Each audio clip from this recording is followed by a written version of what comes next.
Batez be pobrezia. Nik ende ban iaia igertu. Jai horitzen ja gerra baituta bai urte beratuago eta pasegoen ja pur bat egoera estabilizatuta, baseukien lana eta, bueno, baina bai, haiek esan da horre jateko txegoen gauza huntirik. Printzipioz, nire ababa, Maria, egon zan berak zaten zuen moduan sirviendo.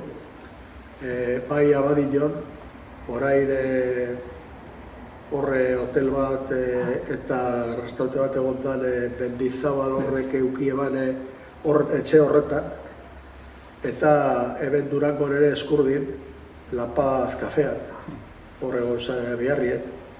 Gero nire tia nagusia Pilar Abilibian, hasi zan Biarrien, eta hor eboeban bere bizitza laboral zuen.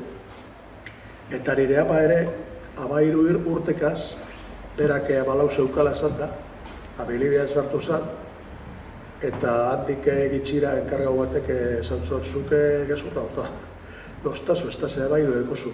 Mesedez, ez ezara abairu deko, abalau deko, ezin dote diru barik geratu zerien, horre berdiregarrez, hor geltu zen Biarrien eta egon zan hor 9 urte eskon urte.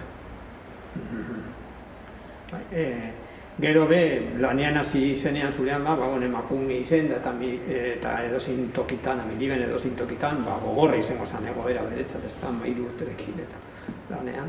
Gogorra, ze etxien 6 zena labazitxuen, eura usize eta gero, nire anai arrebak Javi, Juan Cruz, Robert, Ana Rosa, Albert, 6. Orduan etxien bihar izugarri zen. Eta diru falta zalata, gero beranduago hasi zen bera ere beste etxetara zerbitzen joaten, ez da? Dirue ataratzeko. Nire eitak ere, direktuen eta estankoan lan eitxeban, jorra da zuen. Eta gero arratzaldeko 7etan, astarroa zinean, akogoadore sartzen zen, diru apurtxua gehiago ataratzeko.